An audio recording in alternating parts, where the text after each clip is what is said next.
कुछ बाहर घूम रहे होंगे। ओके। खैर बच्चों, सबसे पहले हम होमवर्क वाला पार्ट डिस्कस कर रहे हैं। तो होमवर्क में बच्चों आंसर्स मैं बता देता हूँ। पहले मैं आंसर्स बता देता हूँ। तो बच्चों एक बार मुझे बताओ, इसमें मैं कहाँ तक आंसर बता चुका हूँ? आप लोगों को कहाँ तक आंसर बता चुका हूँ? 20 तक, है ना? तो 21 ऑनवर्ड्स बच्चों मैं आंसर बता रहा हूँ, ठीक है ना? जो ये वाला है उसमें 21 के बाद के आंसर बता रहा हूँ। तो 21 में बच्चों थर्ड, 21 में थर्ड, ठीक है ना? बोलो दिलीप, कोई? हाँ, कोई नहीं। हाँ, है मेरे पास।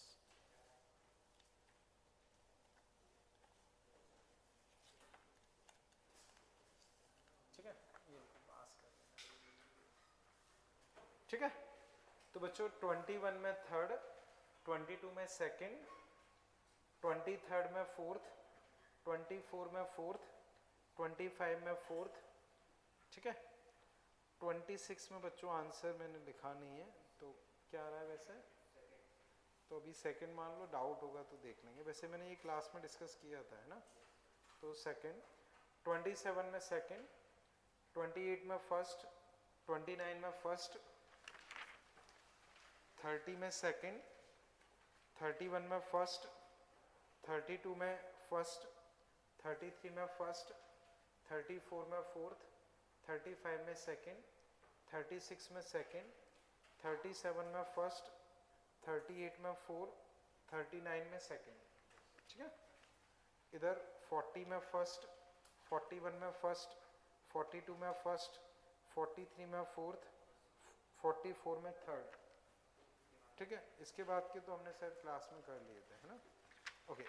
अब बच्चों इस सीट में पहले मुझे बताओ, इस सीट में किसी को कहीं कोई दिक्कत रही हो, किसी बच्चे को कोई भी डाउट हो इसमें, ठीक है ना बच्चों?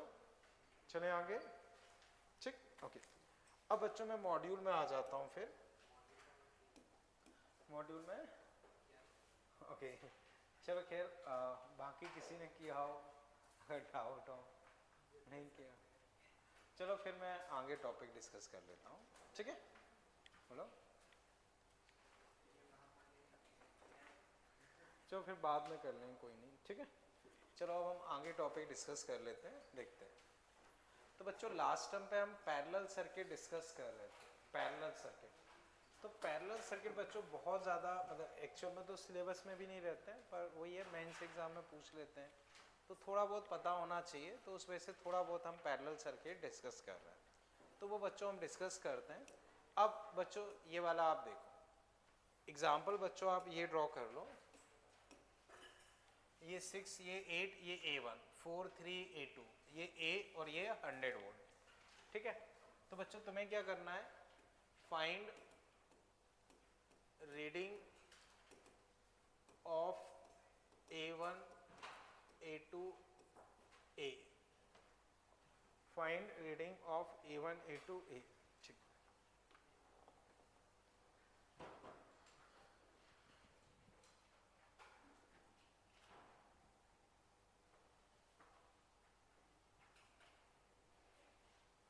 ठीक है बच्चों?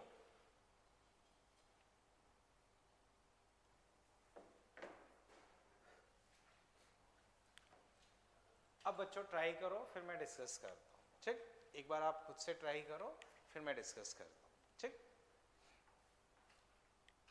जैसे ये सीरीज और पैरेलल दोनों मिक्स हो गए, तो आप सबसे पहले A1, A2 के बारे में सोचो। जैसे पैरेलल में इसको भूल जाओ, उसका निकालो, फिर इसको भूल जाओ, इसका निकालो, फिर बाद में और सोचेंगे, ठीक है ना?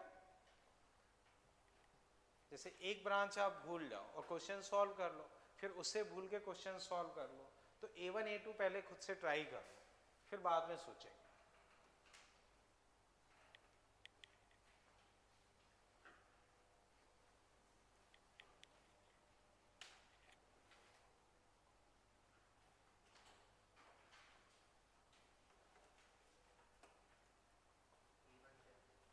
A1 10, ठीक है?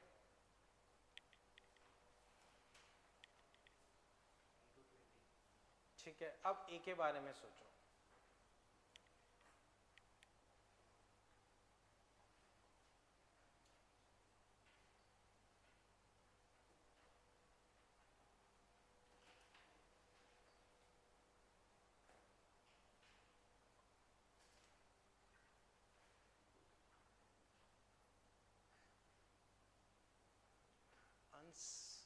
ये पंखा इस साइड से अगर बंद होता हो तो कर दो, वहां कौन इसकी हवा खा रहा है।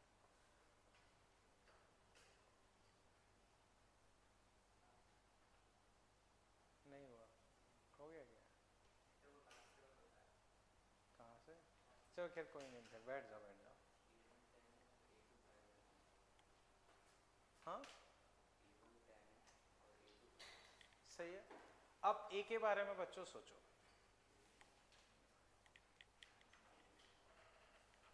ए के बारे में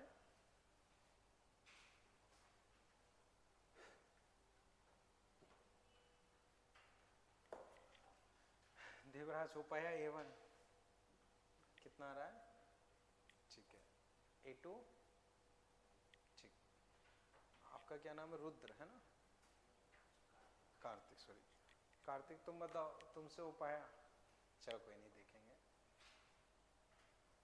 चलो बच्चों पहले A1 A2 समझते हैं। तो बच्चों पहले इसको भूल जाओ, 6 और 8 है। तो बच्चों 8 मान लो तुमने इधर लिया, हम ऊपर वाली ब्रांच के बारे में सोच रहे हैं, 8 इधर है। अब इंडक्टर में बच्चों हम ऊपर ड्रॉ करते हैं, तो नेट कितना हो जाएगा? नेट रेजिस्टेंस हो जाएगा 10।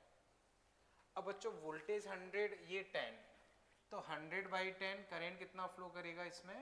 10। समझे? देखो 8 और 6 90 डिग्री पे है, तो ओवरऑल 10, 100/10 10। ऐसे 3 और 4 ये भी 90 डिग्री पे ही है, तो नेट कितना हो जाएगा? 5। तो 100/5 कितना करंट फ्लो करेगा? 20 एम्पियर। इतना समझे? देखो इन दोनों के बीच में 90 रहता है, तो 4 3 5, 100/5 20। बोलो बच्चों यहाँ तक कोई दिक्कत? अब बच्चों ए का हो पाया?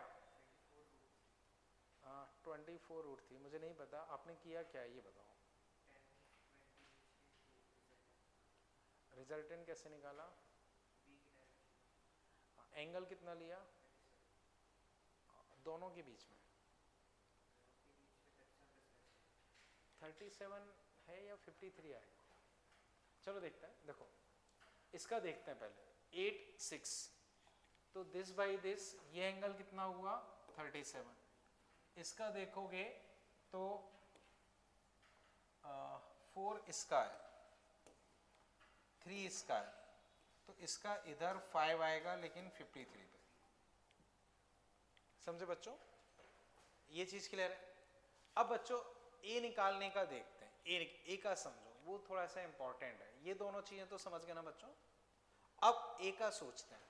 तो बच्चों ये मान लो मैंने वोल्टेज की लाइन मानी, ठीक है, क्योंकि पैरेलल में वोल्टेज सेम। इसमें बच्चों ओवरऑल फर्क कितने का आ रहा है? ओवरऑल फर्क बच्चों आ रहा है 53 का। तो इसमें वोल्टेज 53 पीछे है, यानी कि करंट 53 आगे होगा। तो इसमें अगर मैं कैपेसिटर वाला करंट ड्रॉ करता हूं, तो मुझे 53 आगे ड्रॉ करना पड़ेगा। अब इसमें बच्चों 37 वोल्टेज आगे, तो करंट 37 पीछे ड्रॉ करूंगा। तो जैसे ये I2 बोल देता हूं और ये I1 मान लो, तो ये 37 और ये 10, इन दोनों के बीच का एंगल कितना हो गया? 90 है। तो नेट अपने पास हो जाएगा 10 स्क्वायर प्लस 20 स्क्वायर, तो 10√5। बोलो बच्चों समझ पाए अभी इसे? ठीक, 10√5 खत्म। ठीक,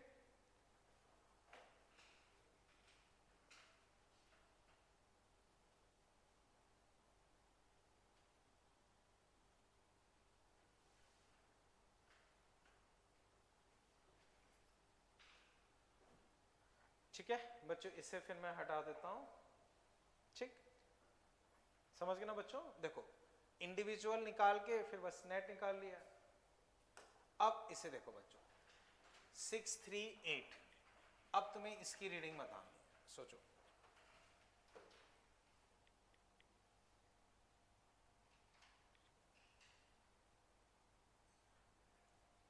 ये चलो बच्चों इसे ड्रॉ कर लो। फाइंड रीडिंग ऑफ ए मैं डिस्कस करता हूँ। फाइंड रीडिंग ऑफ ए, ठीक है बच्चों, इसे मैं डिस्कस करता हूँ, आप लोग देखो, ठीक है।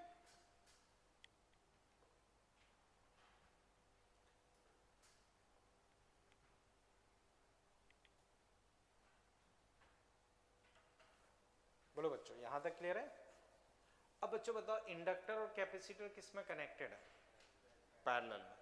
तो बच्चों पैरेलल में हम इक्विवेलेंट कैसे निकालते थे? 1/r equal to 1/r1 plus, वही कहानी बच्चों यहाँ पे मैं इसका निकालता हूँ। तो 1/x इक्विवेलेंट मान लो 1/6, एक को प्लस मानेगा तो दूसरे को माइनस मानना पड़ेगा क्योंकि ये अपोजिट होते हैं।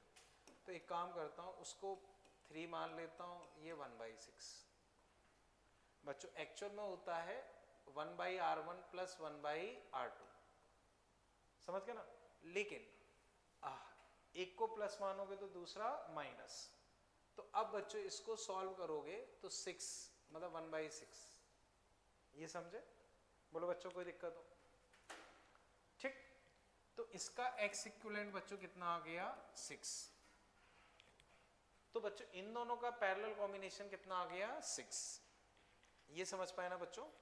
अब ये 6 और 8, अब इसमें भी इफेक्टिव कौन सा होगा वो समझो। इफेक्टिव कौन सा होगा बच्चों? 1/3 ये वाला बच रहा है, यानी कि कैपेसिटर वाला इफेक्टिव होगा। तो खैर ठीक है, उससे फर्क नहीं पड़ता, इनका जो भी हो इससे तो 90 डिग्री पे ही होता है। तो ये 8 ये 6, इनका नेट कितना आ गया? 10। तो बच्चों पूरे का इंपीडेंस कितना आ गया? 10। पूरे का इंपीडेंस कितना आ गया? 10। बच्चों समझो, पहले इन दोनों का पैरेलल कॉम्बिनेशन 6, फिर ये, समझ गए ना बच्चों? तो इनका पैरेलल अपना आया 6, ये और ये 90 पे होते हैं, तो इफेक्टिव Z कितना आ गया? 10। Effective Z 10। अब ये 10 है, ये 50, तो करंट कितना फ्लो करेगा? 5। तो करंट अगर मैं लिखता हूं तो 50/10, 5, खत्म। समझे बच्चों? बोलो कहीं दिक्कत हो? ठीक है,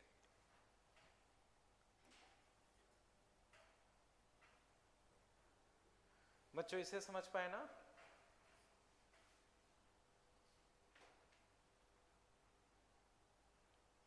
बच्चों हटा दो इसे, समझ गए ना? ठीक है, अब नेक्स्ट एग्जांपल देखो बच्चों। जैसे इंडक्टर, कैपेसिटर, वही रजिस्टर, वही अमीटर, और मान लो वैसे ही सोर्स है। मान लो बच्चों ये 8, ये 3 ओम, ये मान लो 3 ओम। अब रीडिंग बताओ।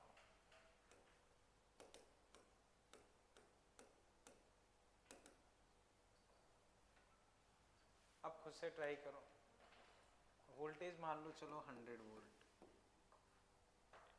बच्चों ऐसे लिखा है तो ये कौन सा माना जाएगा? आरएमएस, ठीक है ना? अब ट्राई करो, जो हमने अभी किया है लगभग वही क्वेश्चन। 25 नहीं, सोचो एक बार, क्यों नहीं करेगा?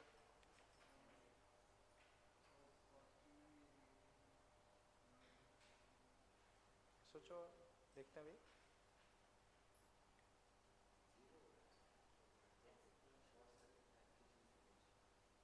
देखते हैं।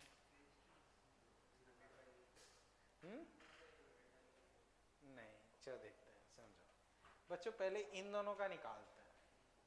तो इन दोनों का 1/x, 1/3, 1/3, ठीक है? कितना हुआ? 0। तो x कितना होगा?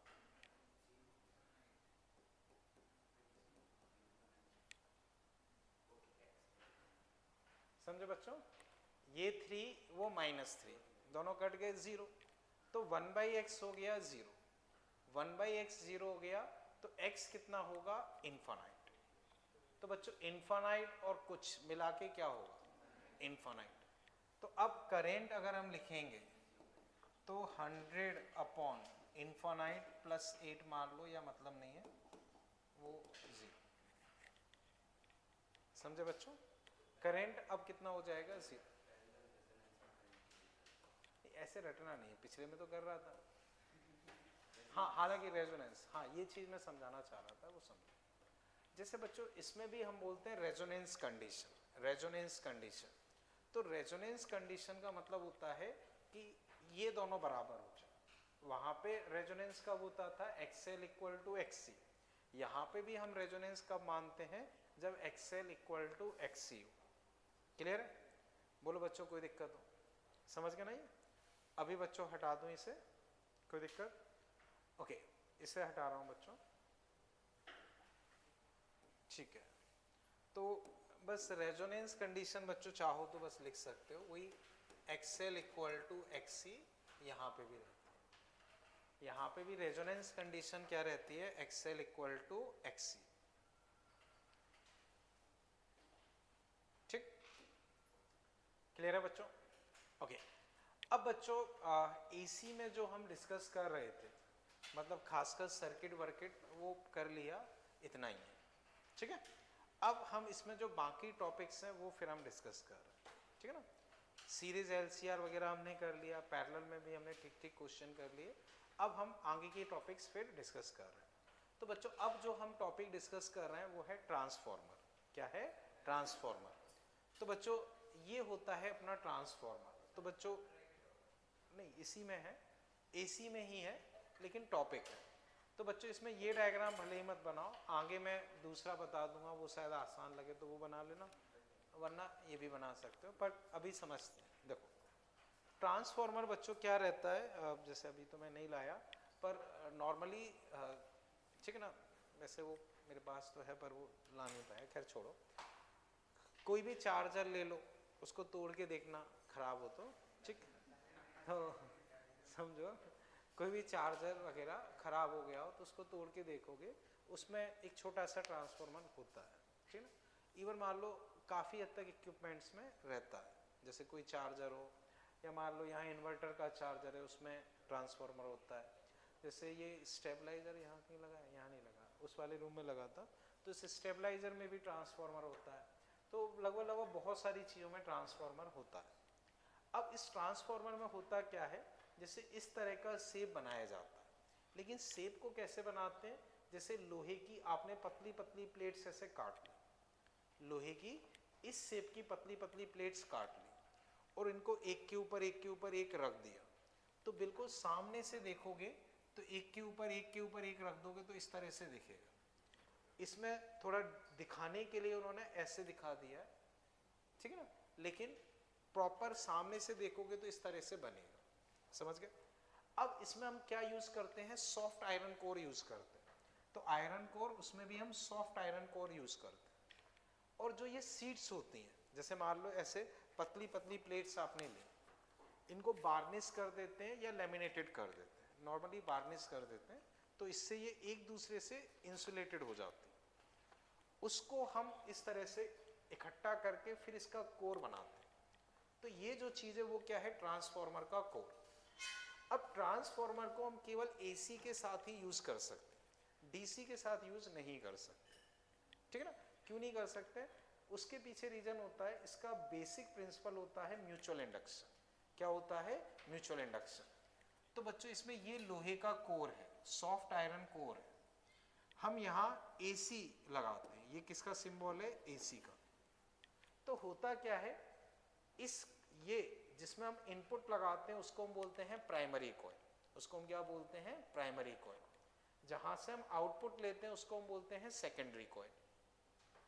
तो जो ये प्राइमरी कॉइल है, इसमें हम AC करंट लगा दिए, तो करंट ऐसे ऐसे ऐसे ऐसे वेरी करेगा, वेरी करेगा। अब कोर एक ही है, तो मान लो कोर से जो फ्लक्स है वो मान लो फाई है, तो इसमें 10 टर्न है तो इसमें हो जाएगा 10 फाई, इसमें 100 है तो इसमें हो जाएगा 100 फाई।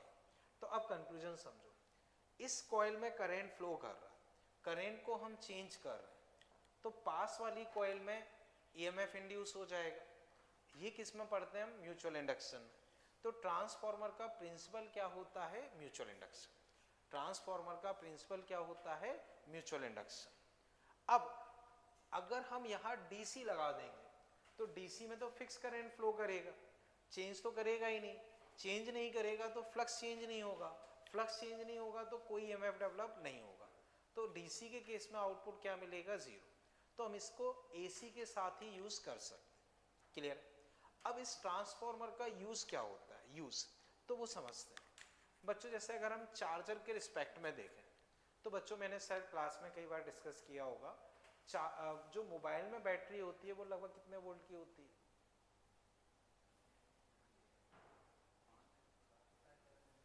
लगभग 3.5 वोल्ट। वो 5000 मिली एम्पियर आवर वो अलग होता है, वोल्ट, ठीक।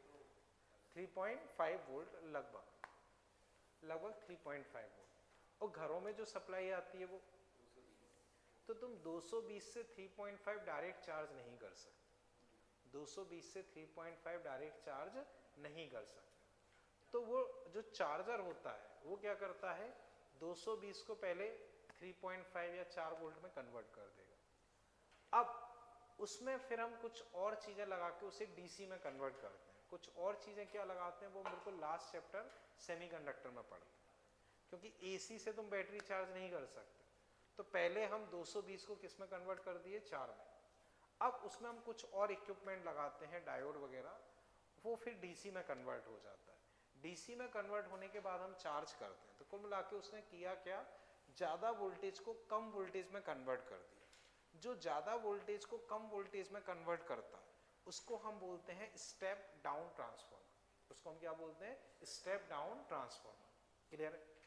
अब स्टेप डाउन ट्रांसफार्मर में क्या खास बात होती है कि प्राइमरी जो कॉइल है उसके कंपैरिजन में सेकेंडरी में कम टर्न्स होंगे। जैसे मान लो इसमें 10 है, इसमें 5 है, तो कितने टर्न्स, मतलब कंपैरेटिवली कितने टर्न्स हैं? हाफ। तो यहाँ आधा वोल्टेज मिलेगा। अगर तुम 100 लगाओगे तो यहाँ 50 मिलेगा। मान लो इसमें 10 है और इसमें 2 टर्न है, तो कंपैरेटिवली कितने टर्न्स हैं? 1/5। तो तुम्हें 1/5 वोल्टेज मिलेगा। तो तुम 100 लगाओगे तो यहाँ कितना मिलेगा? 20। तो जो स्टेप डाउन ट्रांसफार्मर होते हैं उसमें क्या किया जाता है?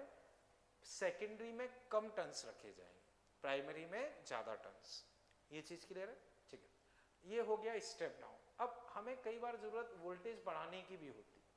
अब वोल्टेज बढ़ाने की कहाँ जरूरत होती है वो अगर हम समझें तो वो समझो बच्चों। जैसे मान लो अब ग्वालियर को इलेक्ट्रिसिटी चाहिए, तो ग्वालियर में इलेक्ट्रिसिटी कैसे आएगी?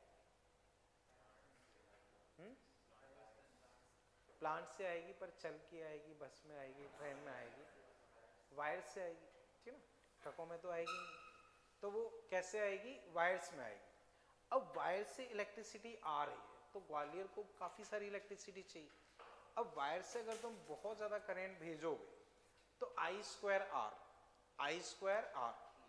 आई बहुत ज्यादा होगा, हीट बहुत ज्यादा होगी, तो वो वायर्स पिघल ही जाएंगे, यहाँ तक भेज ही नहीं पाएंगे। तो अब जनरली क्या किया जाता है, जैसे अब लेट्स से ग्वालियर में तो मेरे हिसाब से कोई पावर प्लांट है नहीं, ठीक है ना? लेट्स से कोटा में पावर प्लांट है, वहाँ पास में रावत भाटा है, वहाँ पे भी है। तो लेट्स से हमने मान लिया कि कोटा से इलेक्ट्रिसिटी ग्वालियर आ रही, तो कैसे आएगी? तारों के थ्रू, वायर्स के थ्रू। तो अब क्या किया जाता है, जहां मान लो कोटा में इलेक्ट्रिसिटी प्रोड्यूस की, तो अब वहां पे ट्रांसफार्मर के थ्रू बहुत हाई वोल्टेज कर दिया जाता है, बहुत हाई वोल्टेज, लगभग 25,000, 1 लाख, 2 लाख, उस तरह से वोल्टेज कर दिए जाते हैं। तो ट्रांसफार्मर के थ्रू हमने बहुत ज्यादा हाई वोल्टेज कर दिया, लगभग 2 लाख मान लो, या 50,000, 1 लाख, चलो 1 लाख मान लेते हैं, 1 लाख वोल्टेज कर दिया। तो जब हम वोल्टेज बढ़ा देते हैं तो करंट काफी कम हो जाता है, करंट काफी कम हो जाता है। अब जो तार हैं उनसे काफी कम करंट फ्लो कर रहा है, तो अब वहां से जो इलेक्ट्रिसिटी तारों के थ्रू आएगी तो तार में अब कम हीट डेवलप होगी, वो यहाँ तक पहुंच पाएगी, वरना वो वहीं की वहीं पूरी हीट में चली जाएगी। अब ग्वालियर में तो 1 लाख वोल्ट यूज कर नहीं पाएंगे, तो यहाँ पास में एक पावर स्टेशन बनाया जाएगा, वो 1 लाख को मान लो जनरली 440 में कन्वर्ट कर देता है। अब बाहर जो लाइंस रहती हैं वो 440 की रहती हैं, ठीक है ना, बाहर जो लाइंस रहती हैं वो क्या रहती हैं 440 की। अब हर गली के बाहर एक ट्रांसफार्मर रखा रहता है, वो उस 440 को किस में कन्वर्ट कर देता है 220 में, वो आपको फिर मिल जाती है। तो ये प्रोसेस रहती है। अब मान लो कोई और है वो 440 ना करके 880 में है, तो भी वो उसको कन्वर्ट करके 220 में कर देगा। तो इस तरह से पूरी प्रोसेस रहती है।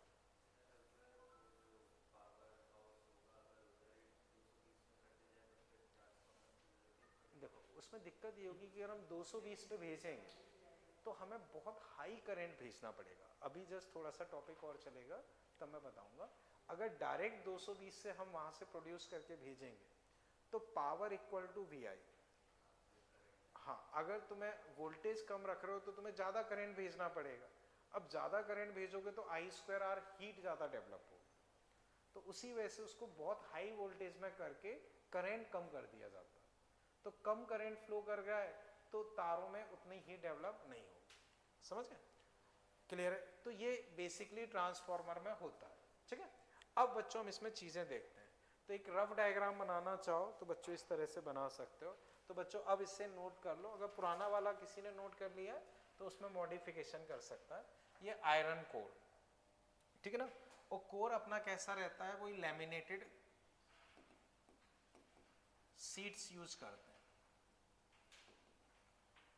बच्चों। इसमें प्राइमरी, आईपी से मतलब है प्राइमरी, प्राइमरी में जो करंट है वो आईपी, इसमें जो वोल्टेज हम दे रहे हैं वो वीपी। इनपुट प्राइमरी में देते हैं उसको प्राइमरी कॉइल बोल दिया। इसमें नंबर ऑफ टर्न्स क्या हो गए एनपी। ऐसे जो सेकेंडरी में है वो आईएस, उसमें जो नंबर ऑफ टर्न्स है वो एनएस, इसमें वोल्टेज वीएस। आउटपुट हम किस में लेते हैं सेकेंडरी में। तो एक बार बच्चों इतना ड्रॉ कर लो फिर हम आगे डिस्कस कर।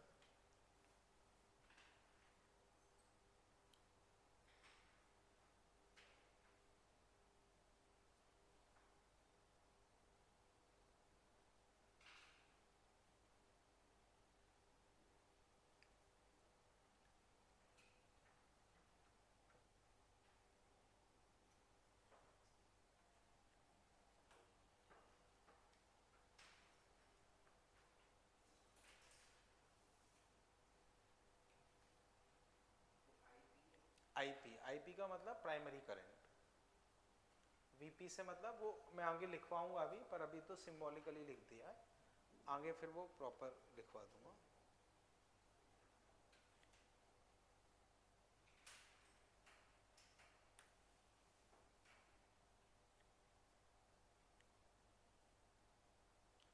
तो बच्चों ये ऐसा दिख रहा है, पर प्रॉपर सीट्स होती हैं जो कई सारी ऐसी कलेक्टेड होती हैं, जो कि मैंने पिछले डायग्राम में बताया था। तो प्रॉपर डायग्राम में बहुत सारी सीट्स रहती हैं।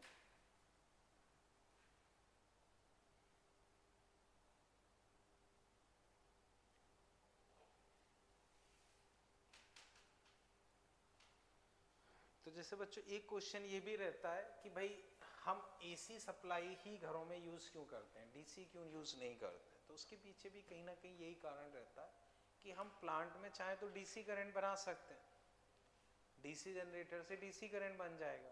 पर डीसी करंट में क्या दिक्कत होती है कि ट्रांसफार्मर काम नहीं करेगा। ट्रांसफार्मर काम नहीं करेगा तो उसको ट्रांसफर करने में बहुत दिक्कत आएगी। तो उस वजह से डीसी नहीं बनाया जाता है। हालांकि अब काफ़ी सारी साइंटिफिक रिसर्च के बाद, जैसे एक टर्म होता है चॉपर, उसे हम बोलते हैं, वो इंजीनियरिंग वगैरह में पढ़ते हैं, तो उसके थ्रू, हाँ बोलो, नहीं वो वाला चॉपर नहीं है, ठीक। तो उससे क्या करते हैं, उससे डीसी भी एसी में कन्वर्ट हो जाता है। लेकिन प्रॉब्लम ये कि वैसे डीसी करंट के बहुत ज़्यादा फायदे रहते हैं, बहुत ज़्यादा फायदे रहते हैं। एसी करंट में फ़ायदा होता है ट्रांसफ़र का, लेकिन चॉपर के थ्रू हम उसको भी कन्वर्ट कर पा रहे हैं, तो फिर डीसी करंट बहुत फ़ायदेमंद होता है। लेकिन प्रॉब्लम ये होती है कि अब बहुत बड़ा सेटअप बन चुका है, उसको आप अचानक से ख़त्म करके डीसी में नहीं कन्वर्ट कर सकते। तो उस वजह से वो जैसा चलता आ रहा है वैसे ही चलता आ रहा है। कि अब जैसे मान लो डीसी करंट के फ़ायदे हैं, अब इन्वेंशन इस तरह के हो गए कि हाँ डीसी करंट भी कन्वर्ट किया जा सकता है, तो उसके बहुत फायदे रहते हैं।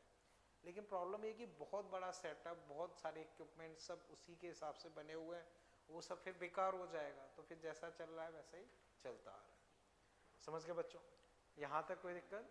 ठीक, यहाँ तक कोई कंफ्यूजन? चले आगे बच्चों। ठीक, अब बच्चों जैसे टर्म्स लिख लो, VP primary voltage, VS secondary voltage, IP primary current, IS secondary current, NP number of turns in primary coil, NS number of turns in secondary coil. एक टर्म बच्चों कई बार क्वेश्चंस वगैरह में बोल देते हैं, ट्रांसफॉर्मर रेशो, तो वो होता है एनएस बाई एनपी। मान लो जैसे ट्रांसफॉर्मर रेशो 10 है, तो उसका मतलब ये है कि आउटपुट तुम्हें 10 गुना मिलेगा। 20 है तो आउटपुट वोल्टेज 20 गुना मिलेगा। 5 है तो 5 गुना मिलेगा। हाफ है तो हाफ मिलेगा। 1/4 है तो 1/4 मिलेगा। तो वो मतलब हो जाता है ट्रांसफॉर्मर रेशियो का। तो अगर किसी क्वेश्चन में लिखा है कि ट्रांसफॉर्मर रेशियो 10 है, तो उसका मतलब है कि सेकेंडरी से प्राइमरी का रेशियो 10 है, यानी कि एक तरीके से आउटपुट वोल्टेज तुम्हें 10 गुना मिलेगा।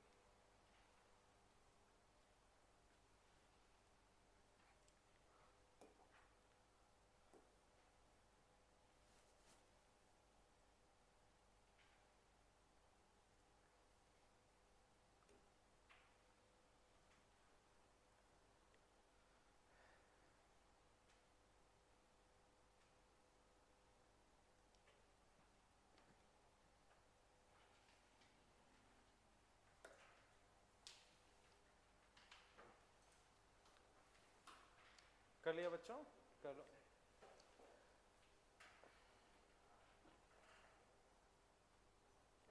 ठीक है, अब बच्चों जैसा मैंने तुम्हें बताया कि ये किसके साथ काम करेगा, केवल एसी के साथ। डीसी में इसका आउटपुट सिंपली क्या हो जाएगा, 0। क्लियर है? तो अब बच्चों आगे आप लिखते चलो। ठीक, it work only with AC, not with DC, not with DC. ठीक, with DC its output will be 0, या आउटपुट वोल्टेज या आउटपुट ही काफी है। तो it works only with AC, not with DC. अगर डीसी लगा भी दोगे तो आउटपुट क्या मिलेगा, 0। It works only with AC, not with DC. With DC its output will be 0।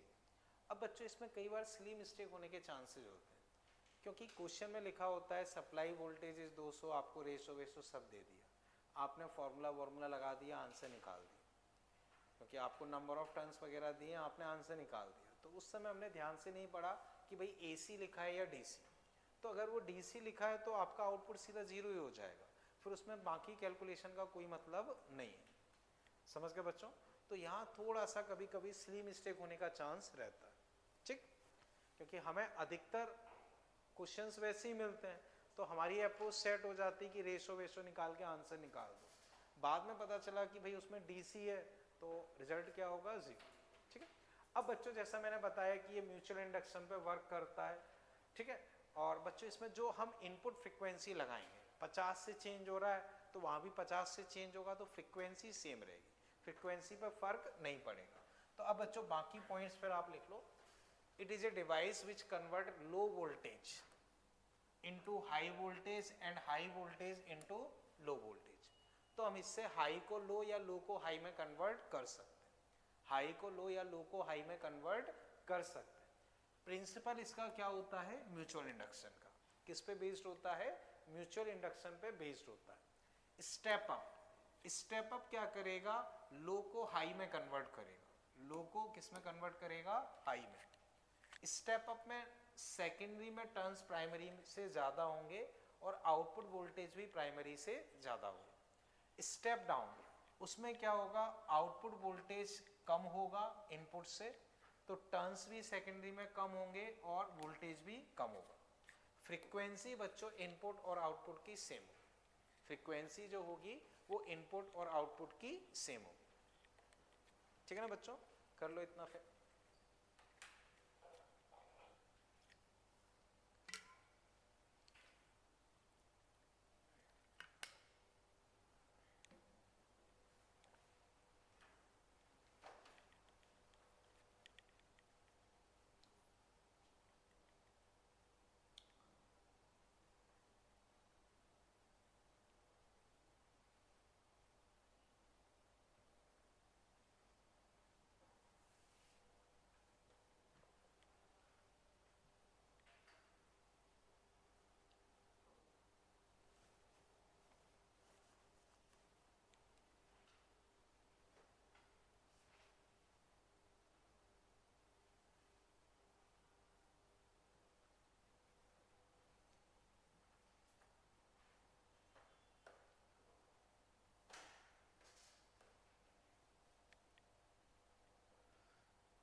है ना बच्चों, कर लो।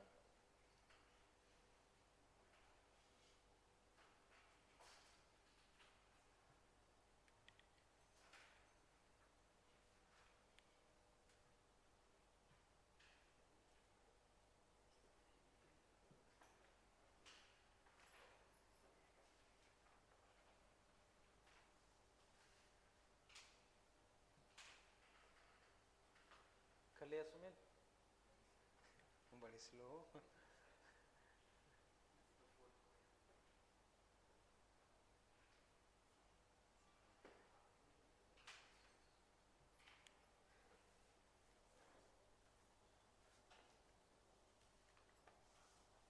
ये मॉड्यूल आप में से किसी का है क्या?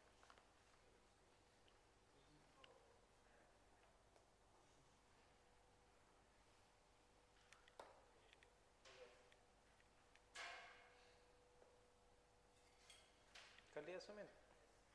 पक्का? ठीक। अब बच्चों देखते हैं रहता क्या है इसमें। तो बच्चों समझो, let flux link through each coil is 5। तो बच्चों जैसे होता क्या है, सेम कोर है तो कोर से जो फ्लक्स होगा वही हर एक टर्न से होगा। तो मान लो कोर से फ्लक्स 5 है या हर एक टर्न से फ्लक्स कितना है 5। तो अब प्राइमरी का फ्लक्स अगर मैं वोल्टेज लिखता हूं तो बच्चों समझना, प्राइमरी से अगर मैं फ्लक्स लिखूंगा तो उसमें मान लो टर्न्स NP है, तो एक का फ्लक्स अगर 5 है तो NP टर्न से फ्लक्स क्या हो जाएगा, NP इंटू 5। उसको डिफ्रेंशिएट करोगे तो Vp क्या हो जाता है, d5/dt। तो बच्चों Vp में लिख सकता हूं माइनस का d5/dt। तो Vp इक्वल टू माइनस का d5/dt। अब NP को बाहर ले लिया, क्या बचा अपने पास, ये आ जाएगा। ये चीज समझ गए? मान लो ये फर्स्ट। अब सेम कहानी अगर मैं सेकेंडरी के लिए करता हूं तो बिल्कुल वैसे ही करना है। तो उसमें क्या हो जाएगा, ns d5/dt सेकेंड। अब दोनों को डिवाइड कर देता हूं, सेकेंड डिवाइडेड बाई फर्स्ट, तो vs/vp। यहां से बच्चों क्या आ गया, ns/np। तो बस यहीं से बच्चों क्या होता है, अगर सेकेंडरी में डबल टर्न्स हैं तो वोल्टेज भी क्या मिल जाएगा, डबल। आधे टर्न्स होंगे तो आधे मिल जाएंगे। कर लो बच्चों इतना।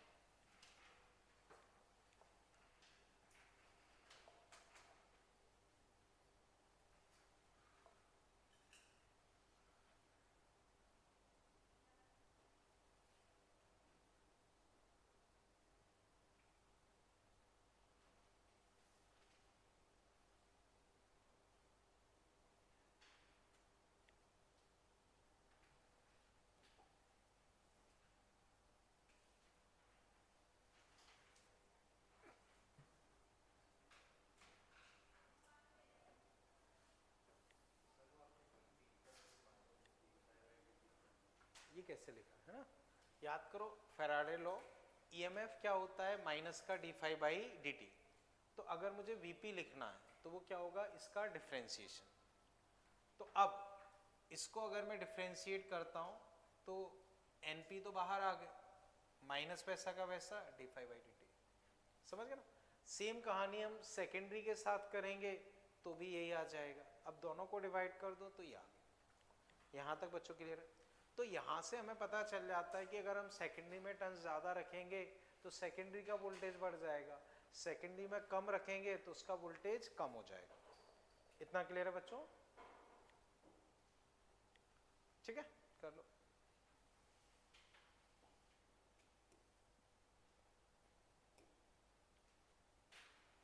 ठीक है, अब बच्चों समझो, हम दो तरह से ट्रांसफार्मर डिस्कस करते हैं। एक होता है आइडियल ट्रांसफार्मर। आइडियल ट्रांसफार्मर क्या होगा, जैसे हमने यहां से 100 एनर्जी भेजी तो बाहर भी 100 ही मिल रही, उसमें बिल्कुल भी एनर्जी लॉस ना हो। तो एक्चुअल में तो ऐसा नहीं होता है, लेकिन क्वेश्चंस में रहेगा तो हमें मानना पड़ेगा। तो एक्चुअल में कोई भी आइडियल ट्रांसफार्मर नहीं होता है। लेकिन आइडियल ट्रांसफार्मर का क्या मतलब है कि भाई यहां से जो पावर दे रहे हो वही पावर वहां मिल जाए, कोई भी एनर्जी लॉस ना हो। क्लियर है? यहां तक बच्चों क्लियर है? तो अब बच्चों ध्यान से समझो, वोल्टेज का रेशो हमेशा हमेशा यही रहेगा, चाहे आइडियल हो या नॉन आइडियल, क्योंकि voltage number of turns per depend करेगा, तो वोल्टेज का रेशो हमेशा यही रहेगा। ये चीज क्लियर है? अब आगे हम देखते हैं for ideal transformer. Ideal transformer में बच्चों क्या होगा, पावर लॉस 0, तो इस केस में input power equal to output power. अब पावर होती है बच्चों VI, तो इनपुट के लिए अगर हम लिखेंगे तो VP IP, यहां VS IS, ठीक है। तो अब बच्चों देखो, यहां से अगर मैं लिखता हूं तो देखना, देखो बच्चों IP by IS, VS by VP, ये आ गया, ठीक है। अब हमें पता है, अभी भी हमने पढ़ा है कि VS बाई VP क्या होता है, तो इसी को बच्चों हम लिख सकते हैं NS बाई NP। तो बच्चों होता ये कि जो वोल्टेज को डबल कर रहा है तो वो करंट को आधा कर देगा, 4 गुना करेगा तो करंट को 1/4 कर देगा, तो ये चीज रहती है। समझ गए बच्चों? वोल्टेज बढ़ाओगे तो करंट कम हो जाएगा, ठीक, समझ गए ना बच्चों? कर लो। अब आता है नॉन आइडियल ट्रांसफार्मर। तो नॉन आइडियल ट्रांसफार्मर में क्या होगा, एनर्जी 100% आपको नहीं मिलेगी। मान लो 80% है तो 0.8 टाइम्स मिलेगी, 90% है तो 0.9 टाइम्स मिलेगी, 50% है तो आउटपुट क्या होगा, 0.5 टाइम्स। तो इसमें हम एक चीज डिफाइन करते हैं, इफिशियंसी।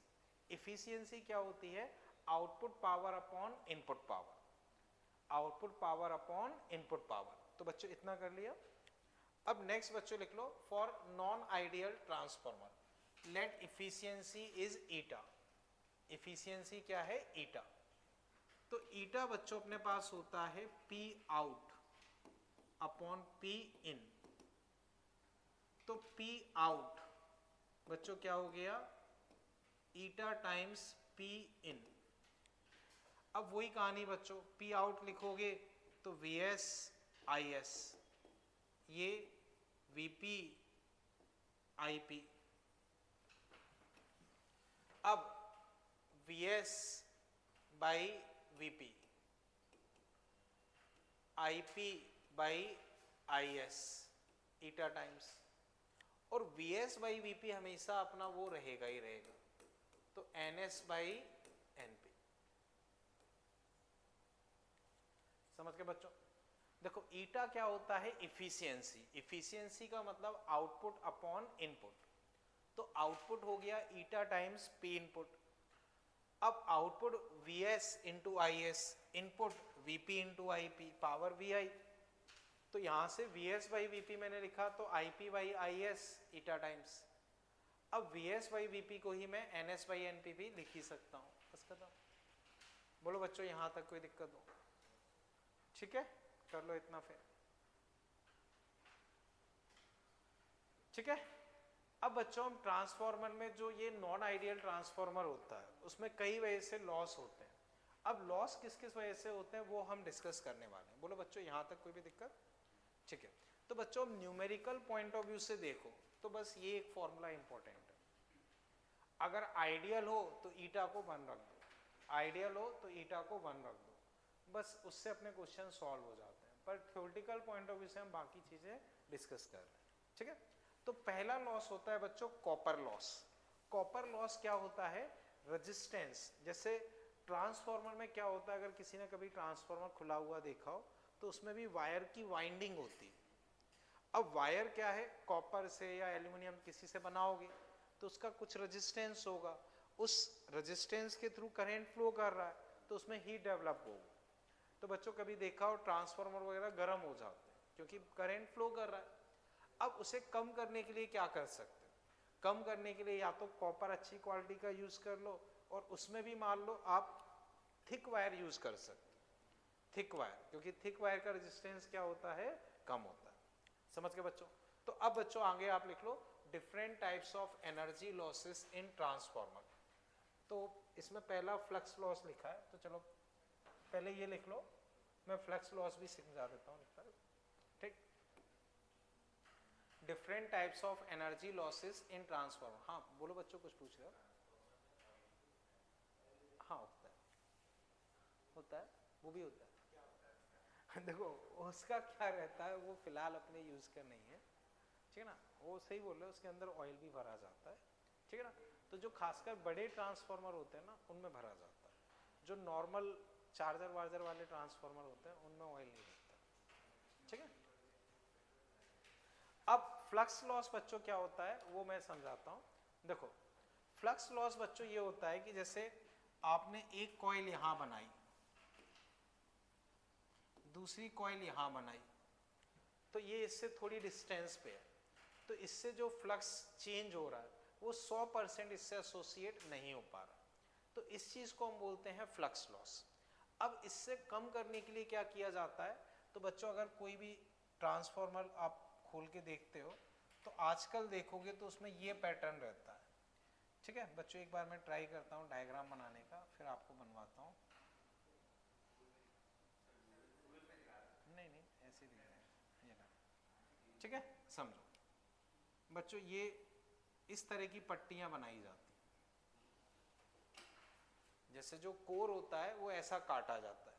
अब ऐसा काटा, इसमें क्या किया, ऐसे एक बच्चों एक कॉइल मान लो इस पे ऐसे लपेट दी पिंक कलर से। अब दूसरी कॉइल मान लो बच्चों ये, ठीक है, ये दूसरी उसी पर लपेट दी।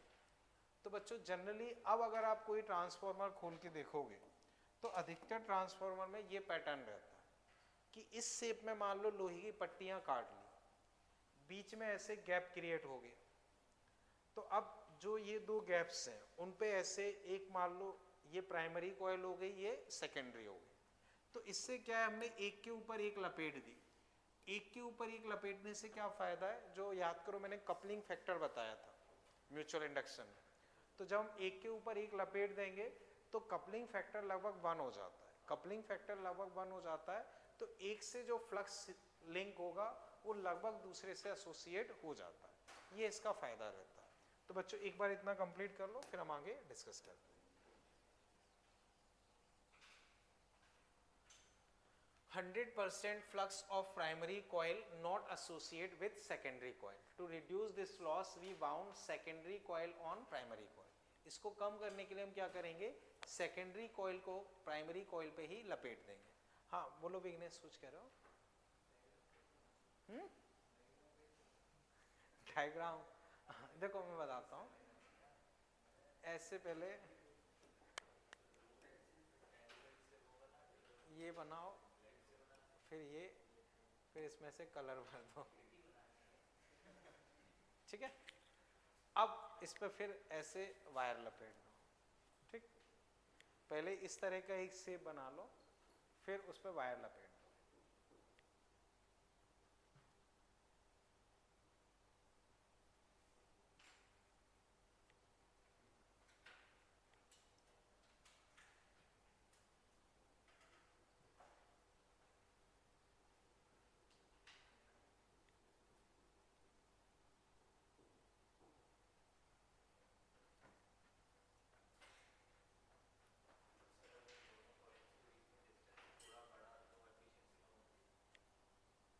तो उसी वजह से एक के ऊपर एक लपेट दिया। तो आजकल अधिकतर ट्रांसफार्मर तुम देखोगे तो इसी पैटर्न पे रहते हैं, एक ही कॉइल पे दूसरी कॉइल लपेट दी जाती है,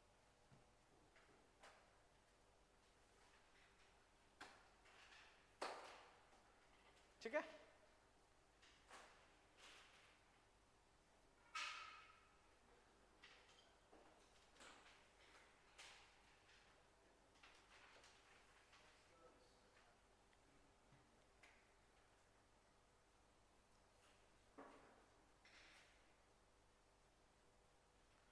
तो बच्चों इसे हटा देता हूँ, फिर कर लिया ना, कोई दिक्कत तो नहीं, ठीक है।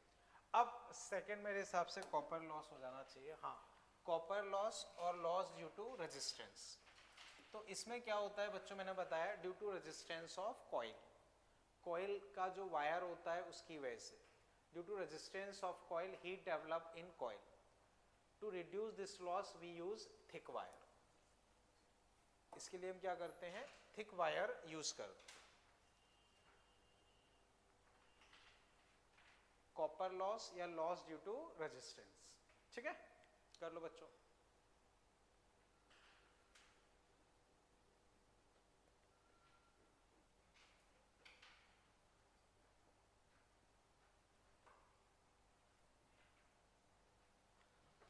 अब बच्चों मैग्नेटिज्म में याद करो, हमने एक टॉपिक पढ़ा था हिस्टेरेसिस। हिस्टेरेसिस, तो हिस्टेरेसिस में क्या था, बार बार हम मैग्नेटाइज कर रहे हैं, डीमैग्नेटाइज कर रहे हैं, तो उस लूप का एरिया हमें एनर्जी लॉस पर साइकिल देता है, ठीक है। हेलो, हाँ सर। हम्म हम्म हम्म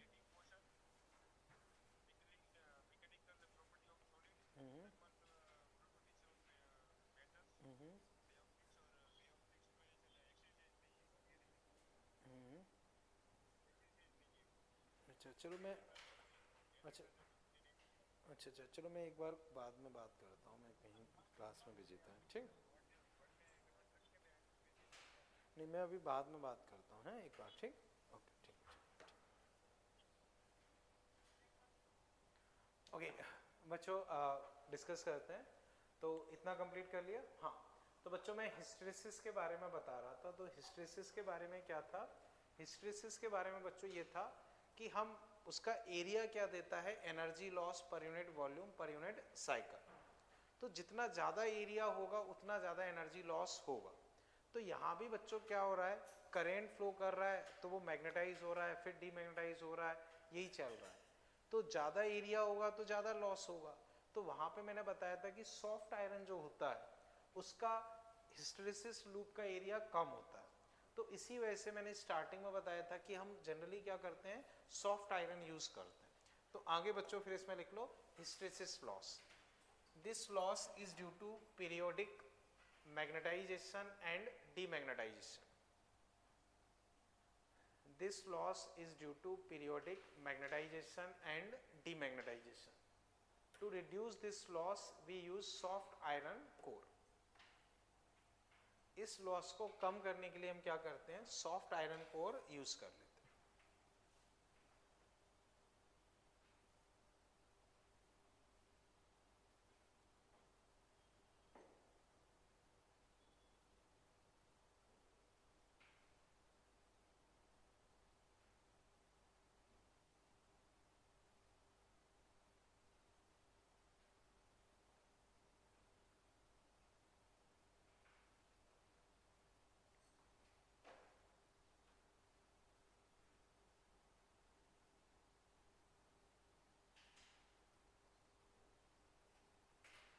ठीक है। अब इसके अलावा बच्चों याद करो, पिछले चैप्टर हमने एक टॉपिक पढ़ा था EMF due to varying magnetic field. उसमें मैंने एडी करंट डिस्कस किया था। तो एडी करंट बच्चों हम डिटेल में वहां डिस्कस कर चुके हैं, तो अब वापस डिस्कस नहीं कर रहे हैं। अब जो हम लेमिनेटेड कोर यूज कर रहे हैं, पतली पतली प्लेट्स बना के लेमिनेटेड कोर क्यों यूज कर रहे हैं, जिससे कि एडी करंट कम हो जाए, जिससे कि एडी करंट कम हो जाए, क्योंकि उससे फिर छोटे छोटे लूप्स बनेंगे तो वो लॉस कम हो जाएगा। इतना कर लिया बच्चों। तो अब नेक्स्ट बच्चों, हाँ भैया, हाँ, loss due to eddy current, loss due to eddy current. तो इसको एडी करंट क्या होता है वो तो हम पढ़ चुके हैं, बस एक लाइन मैंने लिखवा दी है। To reduce this loss we use several strips of laminated iron as core.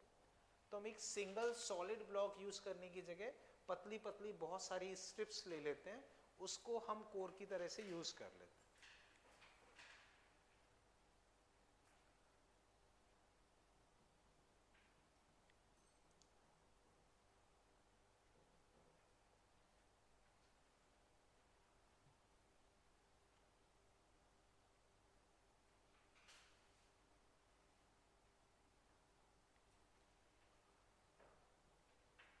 ठीक है।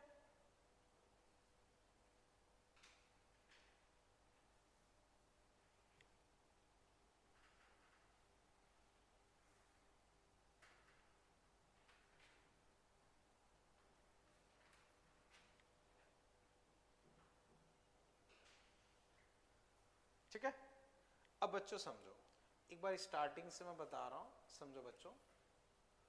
देखो ट्रांसफॉर्मर, ट्रांसफॉर्मर इस तरह से लैमिनेटेड शीट्स हम यूज करते हैं, सॉफ्ट आयरन कोर यूज करते हैं, एसी के साथ ही यूज कर सकते हैं। डीसी लगाएंगे तो आउटपुट क्या मिलेगा, जीरो। प्राइमरी ये सेकेंडरी, क्लियर है बच्चों, यहां तक क्लियर है? ये बच्चों मैंने टर्म्स बता दिए थे, ठीक है। अब एसी के साथ वर्क करेगा, डीसी के साथ आउटपुट जीरो। अब काम क्या करता है, लो को हाई वोल्टेज, हाई को लो वोल्टेज में कन्वर्ट कर देगा। प्रिंसिपल क्या है, म्यूचुअल इंडक्शन। स्टेप अप क्या करेगा, वोल्टेज को बढ़ाएगा, तो स्टेप अप में सेकेंडरी में टर्न्स ज्यादा, प्राइमरी में कम। स्टेप डाउन वोल्टेज को कम करेगा, तो सेकेंडरी में वोल्टेज मतलब टर्न्स कम, वोल्टेज कम। फ्रीक्वेंसी दोनों में सेम रहेगी, ठीक है। अब होता क्या है बच्चों, एक सिंगल कोर यूज कर रहे हैं, तो उसमें जो फ्लक्स होगा वही फ्लक्स टर्न्स में होगा। तो जिसमें एक टर्न है तो उसमें मान लो 1 फाई, जिसमें 10 है तो 10 फाई, जिसमें एनपी है तो एनपी फाई। तो अगर मैं प्राइमरी से फ्लक्स लिखता हूं तो एनपी इंटू फाई, अगर मुझे ईएमएफ चाहिए तो d phi by D t, ये बाहर आ गया, ये आ गया। सेम सेकेंडरी के लिए भी यही, डिवाइड करोगे तो ये आ गया, तो ये रेशो फिक्स रहेगा, और इसी को हम ट्रांसफॉर्मर रेशो भी बोलते हैं। आइडियल में क्या होगा, एनर्जी लॉस जीरो होगा, तो जो इनपुट है वही आउटपुट है, ये रेशो निकल आया। नॉन आइडियल में बच्चों इफिशियंसी आउटपुट बाई इनपुट, ये आया, उसी को ऐसे लिख सकते हो, ठीक है ना। बाकी बच्चों लॉसेस हमने पढ़ी लिए, 4 तरह के लॉसेस हैं, 4 तरह के अपने लॉसेस हैं, और उनको कम करने का भी हमने देख लिया। जैसे मान लो लॉसेस कौन कौन से थे अपने, एक पहला था फ्लक्स, उसको कम करने के लिए एक के ऊपर एक लपेट दो। Copper loss thick wire use कर लो, फिर हिस्टेरिसिस के लिए सॉफ्ट आयरन कोर यूज कर लो, और फिर एडी करेंट के लिए हम सेवरल स्ट्रिप्स यूज कर रहे हैं, ठीक है। अब बच्चों हम इस पे क्वेश्चंस देख रहे हैं, तो बच्चों जो मैंने आपको एक और सीट दी है जिसमें क्वालिटी फैक्टर वाले क्वेश्चंस थे, उसे बच्चों देखो। उसमें बच्चों आप देखो क्वेश्चन नंबर 6,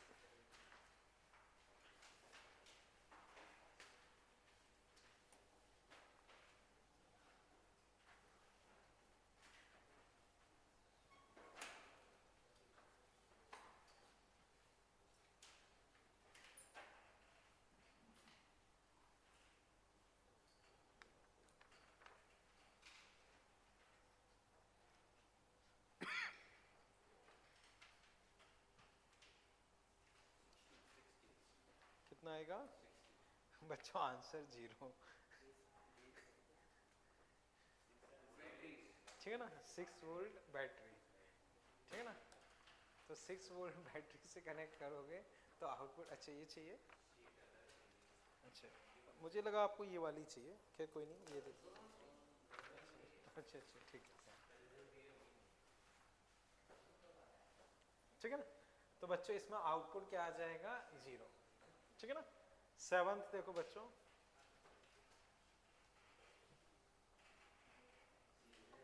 ठीक है ना बच्चों, 220 वोल्ट डीसी है, तो डीसी है तो फिर आउटपुट क्या मिलेगा, जीरो, समझ गए ना बच्चों। 6th 7th दोनों ही क्वेश्चन में वो डीसी वोल्टेज से कनेक्टेड है। एक में बैटरी लिखी है, बैटरी का मतलब है कि डीसी वोल्टेज है, और दूसरे में डीसी लिखी दिया है, तो उन दोनों में ही आंसर अपना क्या हो जाएगा, जीरो, ठीक है ना। अब 8 देखो,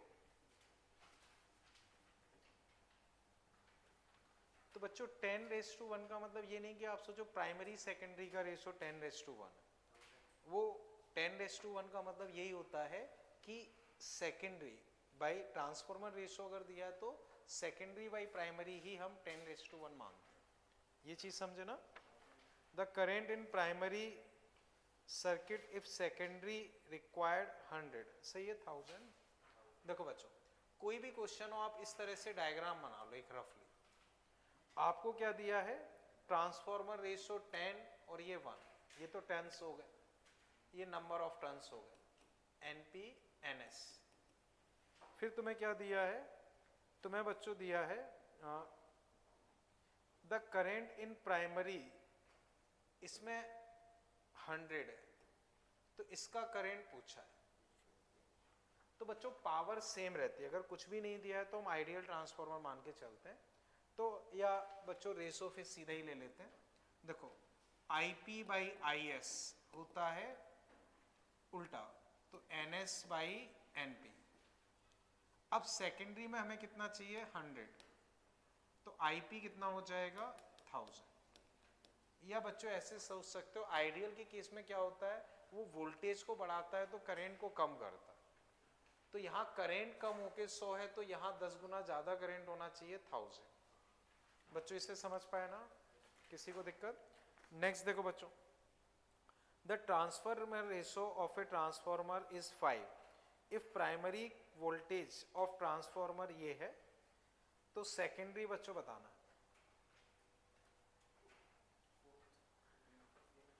बच्चों देखो फ्रीक्वेंसी तो वही रहेगी, मैंने लिखवाया था।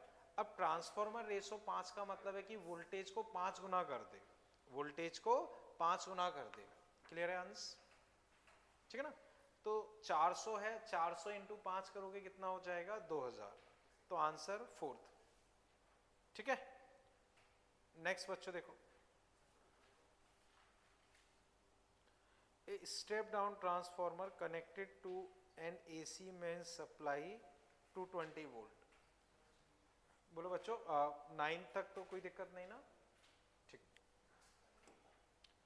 10th step down transformer connected to a AC main supply 220 volt is made to operate 11 volt 44 watt lamp.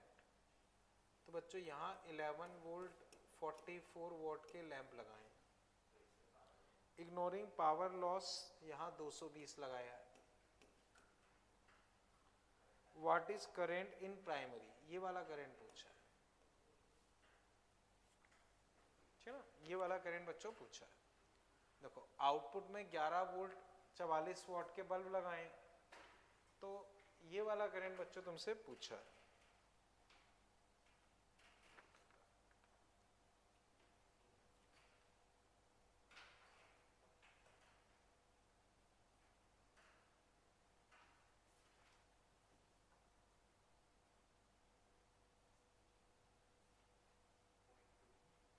Point 2।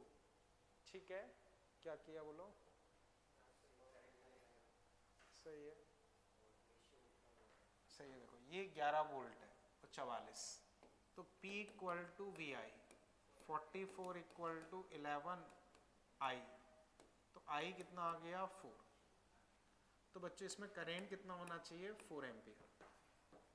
अब 220 से 11 यानी कि 20 गुना वोल्टेज कम कर दिया, 20 गुना वोल्टेज कम कर दिया, तो 20 गुना करंट बढ़ना चाहिए ना।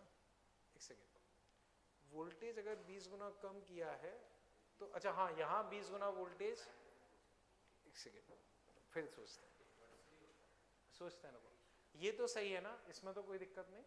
ठीक है, तो यहाँ इसने वोल्टेज को कम किया यानी कि करंट को बढ़ाया, तो यहाँ करंट कम हो जाए।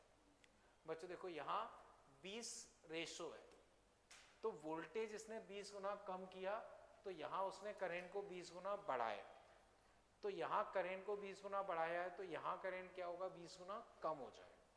तो यहाँ का करंट अगर मैं लिखूंगा तो 4/20 यानी कि 0.2। और ऐसे कंफ्यूजन हो तो फॉर्मूला भी लगा सकते हो, वो कोई दिक्कत नहीं। अगर ऐसे कंफ्यूजन लग रहा हो तो फॉर्मूला लगा लो। क्लियर है बच्चों? बोलो बच्चों कोई दिक्कत हो, या फिर और तरीके से समझो। देखो पावर सेम रहेगी, आइडियल है तो पावर कितनी है 44, वोल्टेज यहाँ कितना है 220, करंट निकालना है बच्चों, इससे डायरेक्ट ही हो जाएगा, छोड़ो कुछ नहीं करना।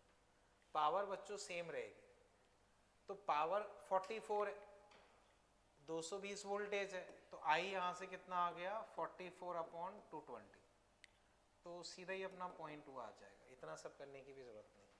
ठीक है, समझ गए ना बच्चों? जो यहाँ पावर है वो यहाँ पावर है, तो 44 इक्वल टू 220 आई, काम खत्म। समझ गए ना? तो उतना भी करने की जरूरत नहीं है, ऐसे ही हो जाएगा। ठीक, नेक्स्ट देखो बच्चों फिर, how much current is drawn by primary coil of transformer which step down 220 volt to 22 operate a device of impedance 220।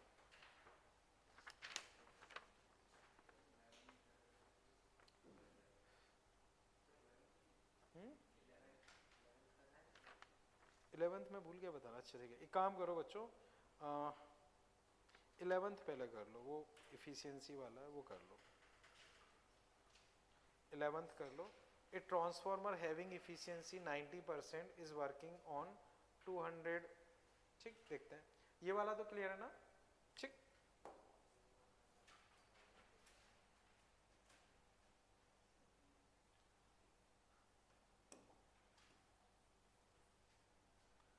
तो बच्चों ये 200 what 3 kilowatt, if current in secondary coil is 6 ampere, the voltage across secondary coil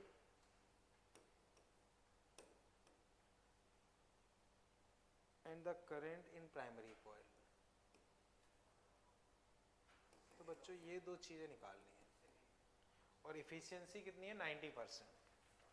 तो बच्चों समझो तुम्हें दिया है कि एक transformer 3 kilowatt 200 voltage power supply पे वर्क कर रहा है, आउटपुट पे 6 एम्पियर करंट है, तो ये वोल्टेज बताना है, ये करंट बताना है। ठीक है ना? आंसर क्या रहा है? सेकंड। ठीक है बच्चों, देखो अब यहां का करंट निकालते हैं, तो P equal to V I. P कितना है? 3000, वोल्टेज 200, I तो I बच्चों कितना आ गया? 50। ये प्राइमरी का आ गया। बोलो बच्चों, प्राइमरी करंट में कहीं कोई दिक्कत? अब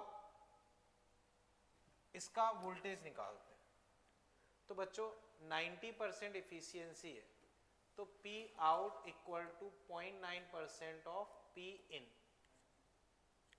तो आउटपुट 6 इंटू वोल्टेज 0.9 इंटू 3000। ठीक है ना? अब 500 इंटू 0.9, 500 इंटू 0.9 हो जाएगा बच्चों 450। बोलो बच्चों कोई दिक्कत हो? बच्चों सारी स्टेप्स देख लो, कहीं भी दिक्कत लग रहा हो पूछो। बोलो बच्चों कहीं भी दिक्कत लग रहा हो? समझ पाए ना? ठीक, अब बच्चों एक काम करो, इसमें क्वेश्चंस काफ़ी सारे हैं तो वो आप घर पे कर लेना। ठीक, अभी इसमें से 2-3 क्वेश्चन आप कौन से कर सकते हो वो मैं बता देता हूँ बच्चों। 20 और 20 या 21 कर लो, एक इफिशियंसी वाला एक आध करवा देता हूँ बस 21 कर लो एक। चलो बाकी बच्चे एक बार ट्राई कर लेना, फिर हम डिस्कस कर लेंगे। Efficiency of transformer is 98%, primary voltage ये है बच्चों, ये आसान सा ही है, कुछ है नहीं, हो जाएगा, छोड़ो इसे। ठीक है, कौन सा थोड़ा ठीक लग रहा है इसमें? ओके 18 बच्चों एक बार ट्राई कर लो वैसे। 18 a step of transformer work on 220 gives 2 ampere, the turn ratio between the primary and secondary, assuming find the secondary voltage। बच्चों ये भी आसान सा ही है, हो जाएगा। चलो बच्चों समझ गए ना कंसेप्ट? कोई दिक्कत तो नहीं? तो बच्चों मेन क्या होता है, इसकी लैंग्वेज कम समझ में आती है। जैसे मान लो यही क्वेश्चन है, आप पढ़ोगे तो आपको ये समझ में नहीं आएगा कि इनपुट क्या है आउटपुट क्या है।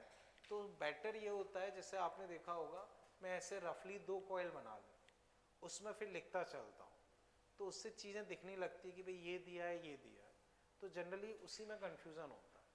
तो उसी वजह से इसने इतने सारे क्वेश्चन दिए कि हर तरह का क्वेश्चन आपका आ जाए। तो बेटर अप्रोच यही है, आप एक रफ डायग्राम बना के उसमें लिखते चलो कि ये दिया है ये दिया है, तो वहाँ से अपने आप दिख जाएगा कि भाई क्या निकालना है क्या दिया है, तो उतनी दिक्कत नहीं आएगी। और बस बेसिक फॉर्मूला यही है कि भाई secondary by primary NS by NP, और इफिशियंसी वाला बस उससे हो जाएगा। ठीक है ना? चले बच्चों आगे, तो इसके बाकी क्वेश्चन बच्चों एज ए होमवर्क रख लो। ठीक है, इसे मैं हटा देता हूँ। ठीक। समझ गए ना बच्चों? ठीक। अब बच्चों नेक्स्ट टॉपिक पे फिर आ जाते हैं, वो है LC oscillation. Not in syllabus हटा दो अभी, ठीक। मतलब एक्चुअल में क्या है, एनसीईआरटी से हट गया है, तो मेंस के सिलेबस में तो नहीं होना चाहिए, पर एडवांस में रह सकता है, तो ठीक है अभी पढ़ लेते हैं, ठीक है। एलसी ऑसिलेशन,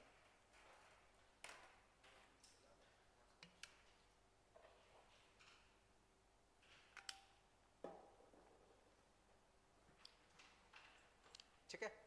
तो बच्चों होता क्या है वो समझो। इनिशियली कैपेसिटर फुल चार्ज है and switch is close at t equal to 0।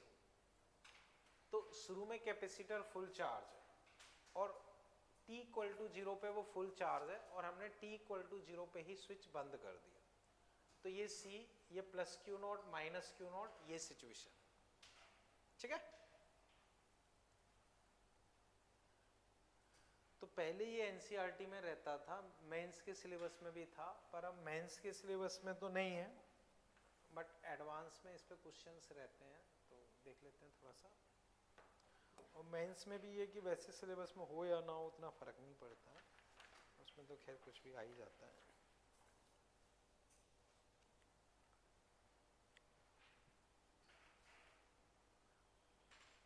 तो बच्चों एसएचएम तो आप पढ़ चुके हो ना, तो बस थोड़ा सा उसका हल्का सा कंसेप्ट यूज होगा और कुछ नहीं।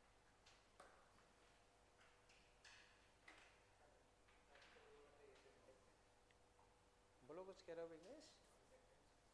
ये इंडक्टेंस, हाँ बोलो। हाँ कैपेसिटेंस फुल चार्ज है, देखो क्यू नॉट इस पे चार्ज भी है। पूछो जो पूछना चाह रहे हो या जो कंफ्यूजन है। इंडक्टेंस कुछ नहीं है, ठीक है ना, अभी बस कैपेसिटेंस फुल चार्ज है, ठीक है ना। अब समझो बच्चों होगा क्या, पहले मैं वो बता रहा हूं। इसी को बच्चों टैंक सर्किट भी बोलते हैं वैसे, टैंक सर्किट, ठीक है। अब समझो बच्चों होता क्या है वो समझो। Plus Q not minus Q not, ये फुल चार्ज है, तो प्लस माइनस ऐसे करंट फ्लो करेगा, तो ये धीरे धीरे डिस्चार्ज होगा, डिस्चार्ज होगा। अब बच्चों बताओ किसमें कहीं रजिस्टर दिख रहा है? तो बच्चों एनर्जी लॉस केवल रजिस्टर में होती है, इसमें कहीं रजिस्टर है? तो कैपेसिटर ऐसे डिस्चार्ज होगा, डिस्चार्ज होगा, मान लो फुल डिस्चार्ज हो गया, तो कैपेसिटर की एनर्जी जीरो हो गई, वो किस में चली जाएगी? इंडक्टर में। इंडक्टर में एनर्जी होती है हाफ एल आई स्क्वायर। तो जब ये फुल डिस्चार्ज हो जाएगा तो इंडक्टर की एनर्जी मैक्सिमम होगी, इंडक्टर की एनर्जी मैक्सिमम होगी तो उसमें करंट भी अपने आप में क्या होगा? मैक्सिमम, ठीक है। अब करंट इस तरफ है, ये डिस्चार्ज हो गया, तो करंट यूं फ्लो करता रहेगा, तो करंट यूं फ्लो करता रहेगा, तो अब ये ऊपर प्लस नीचे माइनस की जगह फिर रिवर्स चार्ज हो जाएगा, धीरे धीरे प्लस क्यू और ऊपर माइनस क्यू। अब मान लो जब ये रिवर्स चार्ज होगा तो इंडक्टर का करंट कम होने लगेगा, धीरे धीरे रिड्यूस होकर जीरो हो जाएगा, और ये फिर फुल चार्ज हो जाएगा, लेकिन उल्टी डायरेक्शन। फिर क्या होगा? फिर ये करंट ऐसे फ्लो कराएगा अपोजिट डायरेक्शन में, तो फिर वही कहानी चलेगी, ये फिर डिस्चार्ज होगा, उसमें करंट मैक्सिमम होगा। तो अब प्रोसेस क्या चल रही है? प्रोसेस ये चल रही है, शुरू में कैपेसिटर फुल चार्ज, फिर डिस्चार्ज हो जाएगा, इंडक्टर के पास मैक्सिमम करंट मैक्सिमम एनर्जी, फिर कैपेसिटर फिर चार्ज हो जाएगा लेकिन अपोजिट डायरेक्शन में, फिर उसके बाद वो फिर डिस्चार्ज हो जाएगा और इंडक्टर के पास फिर मैक्सिमम एनर्जी आ जाएगी, फिर कैपेसिटर फुल चार्ज हो जाएगा इसी पोलैरिटी के हिसाब से, और फिर यही साइकिल बार बार रिपीट होगा। तो जैसे बच्चों स्प्रिंग ब्लॉक सिस्टम में होता है, ऐसे ऑसिलेट करता है, ठीक है। मान लो बच्चों शुरुआत में बच्चों मान लो यहां से तुमने ब्लॉक को छोड़ा, तो शुरू में स्प्रिंग के पास एनर्जी है, ब्लॉक इधर आ गया, तो स्प्रिंग ने अपनी एनर्जी किसको दे दी? ब्लॉक को, स्प्रिंग पे जीरो हो गई। अब ब्लॉक के पास स्पीड आ गई है तो वो रुकेगा नहीं, वो उधर ही चला जाएगा, यहां चला गया तो फिर स्प्रिंग पूरी दब गई, एनर्जी किसके पास आ गई? स्प्रिंग के पास, काइनेटिक जीरो। अब वो इस तरफ जाएगा तो फिर वापस से एनर्जी किसके पास आ गई? ब्लॉक के पास, स्प्रिंग की जीरो। फिर इधर आ गया तो अब स्प्रिंग के पास एनर्जी आ गई, ब्लॉक के पास जीरो। तो जैसे स्प्रिंग ब्लॉक सिस्टम में होता है, स्प्रिंग और block kinetic potential energy transfer होता रहता है, वैसा ही इसमें होता है। समझ गए बच्चों? अब किसी भी टाइम टी पे अगर मैं देखता हूं, जैसे अभी जीरो पे बंद किया, किसी टाइम टी पे अगर मैं देखता हूं तो ये इंडक्टर, ये स्विच। अब बच्चों शुरू में इस पे चार्ज Q नॉट था, तो अब किसी टाइम टी पे थोड़ी Q नॉट होगा। मान लो Q है, यहां माइनस Q और कैपेसिटी C। करंट बच्चों ऐसे फ्लो कर रहा है, और मान लो बच्चों करंट अभी इंक्रीज कर रहा है। करंट क्या कर रहा है? इंक्रीज कर रहा है। तो करंट बच्चों अगर इंक्रीज कर रहा है तो इसकी बैटरी, करंट इस तरफ इंक्रीज कर रहा है तो ऊपर की तरफ ऐसे कंसीडर करोगे। तो मान लो बच्चों मैं यहां से किरचॉफ लॉ लगा रहा हूं इस पॉइंट से, तो इस पॉइंट से लगाऊंगा तो पहले पॉजिटिव टर्मिनल मिल रहा है तो माइनस का E, इसकी नेगेटिव टर्मिनल मिल रहा है तो प्लस का Q बाई C जीरो। अब हाँ बोलो बच्चों, एक सेकेंड,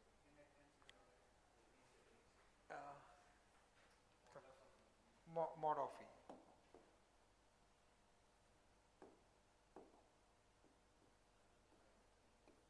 ठीक है, क्लियर है ना? अभी क्लियर है? ठीक है। अब बच्चों समझो, E मॉड ऑफ E लिखोगे तो वो क्या होगा? L d I by D T, क्योंकि करंट बढ़ रहा है, plus Q by C zero. अब माइनस का d I by D t plus का Q by L C zero. ठीक है ना बच्चों? एक लाइन और इसमें लिख लेना, फ्रॉम किरचॉफ लॉ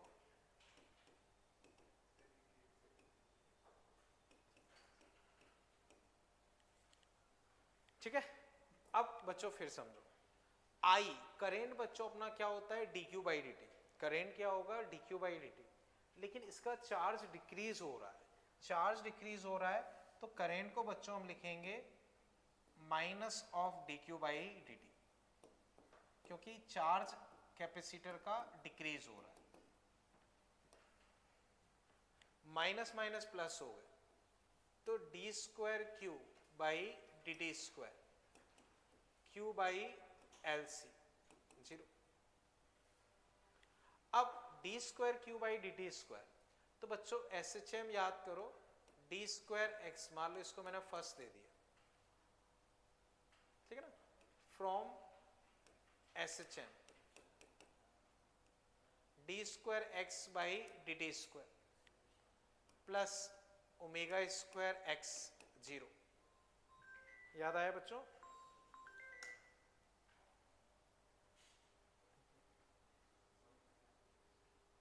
ठीक है, ओके बच्चों ये क्लियर है? अब फिर समझो, इन दोनों को हम कंपेयर करते हैं, तो x की जगह बच्चों q है, x की जगह q है, तो ओमेगा स्क्वायर बच्चों क्या होना चाहिए? 1 बाई एल सी। तो हम बोल सकते हैं from 1 and 2 omega square 1 by L C, तो omega equal to 1 by root L C. तो जो बच्चों हमने रेजोनेटिंग फ्रीक्वेंसी पढ़ी है वही फ्रीक्वेंसी यहाँ आ जाती है। इसी में बच्चों टाइम पीरियड चाहिए या फ्रीक्वेंसी चाहिए तो ओमेगा 2 पाई बाई टी या 2 पाई एफ, वो हमें पता ही है। इतना बच्चों कंप्लीट कर लो, फिर हम आगे डिस्कस करते हैं। बोलो बच्चों इसमें कहीं कोई दिक्कत लग रही हो? बोलो बच्चों।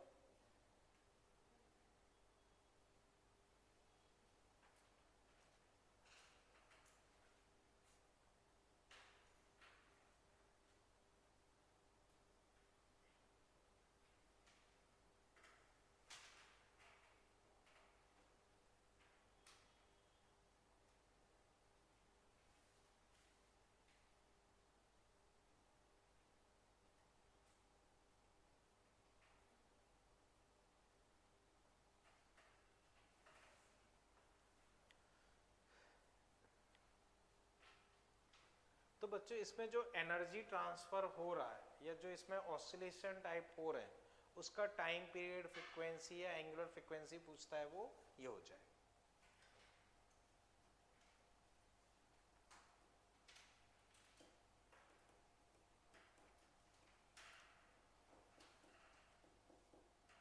तो बच्चों बताओ यहां तक जो भी मैंने डिस्कस किया उसमें कहीं कोई कंफ्यूजन? कर लो बच्चों।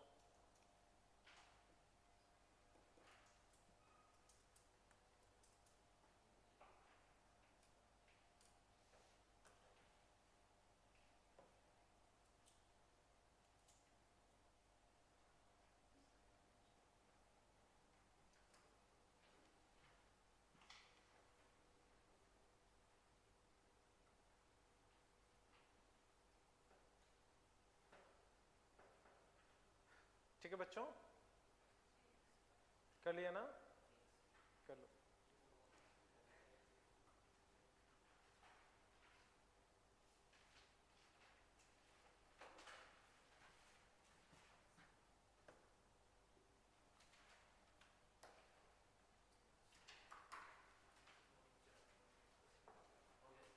ठीक है, अब ये बच्चों आ गया यहां तक, कोई दिक्कत? अब बच्चों की कंसेप्ट इसमें ये समझो कि भाई ये फ्रीक्वेंसी याद रख लो, बस उतना काफी। फ्रीक्वेंसी याद रख लो 1/√LC, उतना काफी। अब क्वेश्चंस कैसे होंगे वो अभी हम देख लेंगे, बट इतना समझ गए ना? ठीक है, अब इसमें अगर हमसे, ठीक है यहां तक क्लियर है ना? इसमें आगे बच्चों लिख लो, charge on capacitor at any time t। तो बच्चों अब मान लो मुझे कैपेसिटर पे चार्ज लिखना है, तो बच्चों जैसे SHM में आप लिखते हो बिल्कुल वैसे ही लिख सकते हो। कैसे लिखोगे? जैसे बच्चों SHM में अगर याद करोगे तो हम इक्वेशन ऐसे मानते थे, A sin omega t plus five, इस तरह से मानते थे। तो वैसे ही बच्चों यहां चार्ज मान सकते हो Q equal to Q naught sine omega t plus five, ये हो गया। ओमेगा बच्चों क्या लिखोगे? 1/√LC, वो तो पता ही है, ओमेगा तो मैं पता ही है 1/√LC। क्यू नॉट क्या है? मैक्सिमम चार्ज, वो भी मान लो पता है। अब फाइव की वैल्यू लिखनी है, तो फाइव बच्चों जैसे हम वहां SHM में निकालते थे बिल्कुल वैसे। जैसे यहां बच्चों देखोगे तो चार्ज शुरू में मैक्सिमम है और फिर कम होके 0 हो रहा है। तो अगर चार्ज का वेरिएशन देखोगे तो मैक्सिमम से स्टार्ट होके ऐसे जा रहा है, क्यू नॉट से 0 होगा फिर नेगेटिव में जाएगा। तो कॉस फंक्शन फॉलो कर रहा है, कॉस फंक्शन फॉलो कर रहा है, तो फाइव बच्चों क्या हो जाना चाहिए इस पर्टिकुलर केस में? π/2। तो ये आ गया। अब ये इस पर्टिकुलर केस का आंसर है। जरूरी नहीं है कि यही सिचुएशन हो, किसी केस में हो सकता है इंटरमीडिएट सिचुएशन दी है, चार्ज कैपेसिटर पे Q0/2 है, Q0/2 है, तो फिर उस हिसाब से फाइव जैसे हम सर्कल वाले मेथड या जैसे भी आप करना चाहो वो कर सकते हो। तो कहने का मतलब ये कि अब किसी भी टाइम अगर तुम्हें चार्ज वगैरह लिखना हो तो जो हम SHM में मेथड फॉलो करते थे वही हो जाएगा।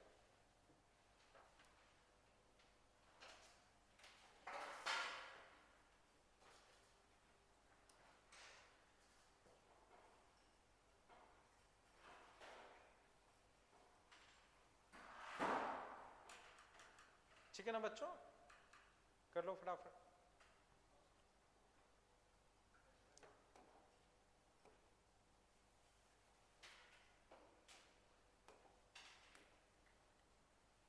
ठीक, हटा दो बच्चों इसे अभी। अब बच्चों इसमें क्वेश्चंस कैसे बनते हैं वो मैं डिस्कस करता हूँ। तो एग्जाम्पल या एग्जाम्पल से पहले कुछ और चीज़ें बता रहा हूँ, हालांकि बच्चों वो उतनी काम की नहीं है क्योंकि मतलब अब ज़्यादा है नहीं, बस ऐसी नॉलेज के लिए बता रहा हूँ। तो बच्चों समझो, ये क्लियर है ना? तो वो काम की नहीं है तो बस ऐसे ही थोड़ा सा डिस्कस कर रहा हूँ। पहले सिलेबस में रहता था, अब बोर्ड सिलेबस में तो है नहीं, तो उस हिसाब से मैंने बता दिया, तो वो समझो। बच्चों बताओ इसमें रेजिस्टेंस कितना है, तो एनर्जी लॉस क्या होगा? एनर्जी लॉस 0 है, तो ये कब तक ऑसिलेशन करेगा? हमेशा। लेकिन रियल प्रैक्टिस में क्या होता है? रियल प्रैक्टिस में कोई भी तुम वायर के थ्रू कनेक्ट कर रहे हो, कुछ भी कर रहे हो, उसमें थोड़ा बहुत रेजिस्टेंस होगा ही होगा, थोड़ा बहुत रेजिस्टेंस होगा ही होगा।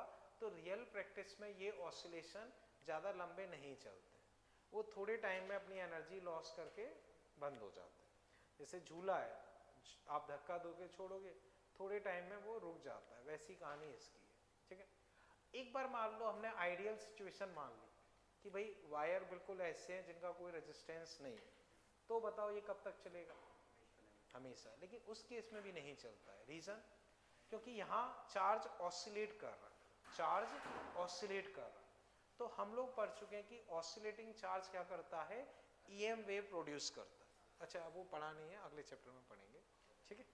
तो खैर अभी मान लो, ठीक, वो अगले चैप्टर में पढ़ेंगे कि या फिर मैंने लिखवा दिया होगा इलेक्ट्रोस्टैटिक्स में, याद आया कि चार्ज अगर एक्सीलरेट करे या ऑसिलेट करे तो वो क्या करेगा, ईएम वेव जनरेट करेगा।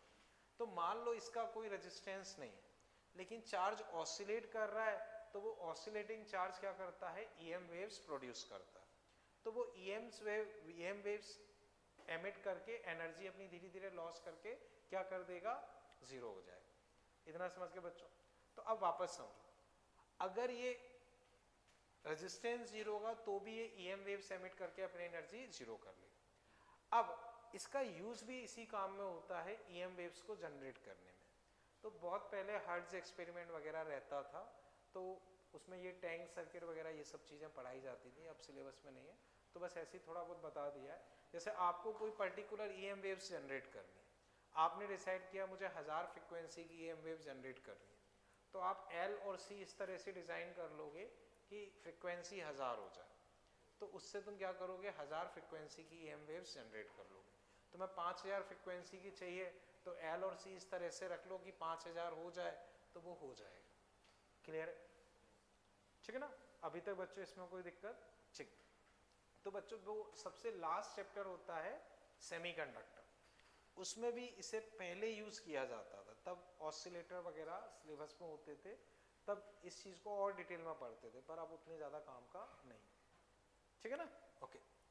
अब बच्चों नेक्स्ट फिर इसमें हम एक आध एग्जाम्पल देख लेते हैं। तो एग्जाम्पल बच्चों आप इसमें लिख लो।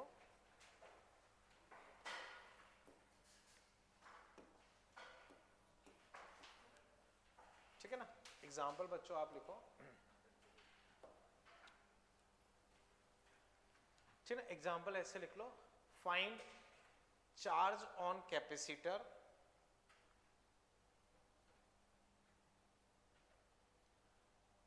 find charge on capacitor if energy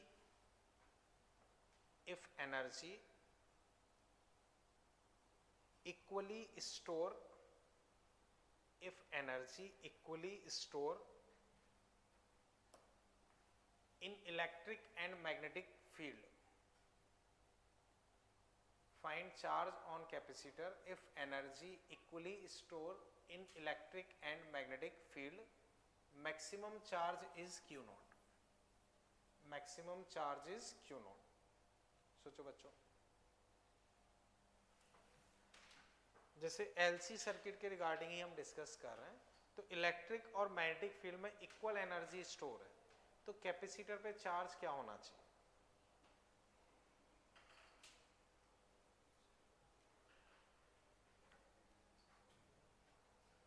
बोलो बच्चों, चलो बोलो एक बार, फिर मैं डिस्कस करता हूँ। बच्चों समझो, देखो कैपेसिटर किस फॉर्मेट में एनर्जी स्टोर करता है और इंडक्टर, तो दोनों पे आधी आधी एनर्जी होनी चाहिए।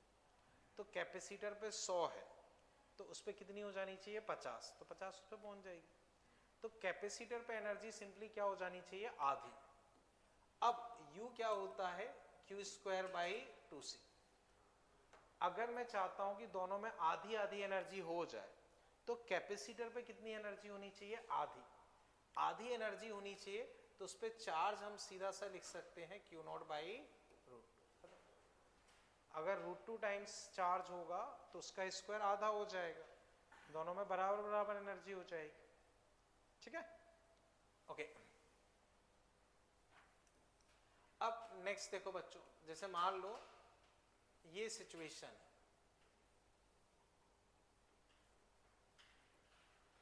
ये C और ये V नॉट, ठीक है ना, प्लस माइनस C और V नॉट प्लस माइनस, और अभी करंट कोई फ्लो नहीं कर रहा है, मतलब ये मैक्सिमम वोल्टेज, ये मैक्सिमम वोल्टेज है, ठीक है ना। इंडक्टर मान लो बच्चों L है, इंडक्टर क्या है L। तो बच्चों जैसे मैंने इसमें इक्वली बोला है, किसी में बोल सकता है 1/3 हो जाए, 1/4 हो जाए, तो क्वेश्चंस कर सकते हो, ठीक है ना। इतना कर लिया बच्चों, L C और ये V नॉट, ठीक है। हाँ अभी करंट फ्लो नहीं कर रहा है, यानी कि ये स्टार्टिंग सिचुएशन है, जस्ट स्विच क्लोज करेंगे अब, या मान लो एक स्विच लगा देते हैं, ठीक। अब इसे बंद कर दिया t = 0 पे, ठीक। तो बच्चों अब इसमें लिख लो find maximum current in circuit, find maximum current in circuit.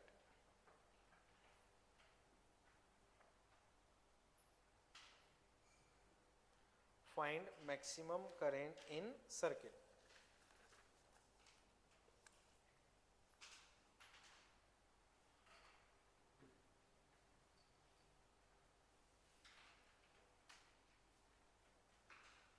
सोचो बच्चों आप, मैक्सिमम करंट कब होना चाहिए और कितना होना चाहिए, मतलब कितना होना चाहिए वो बताना बस।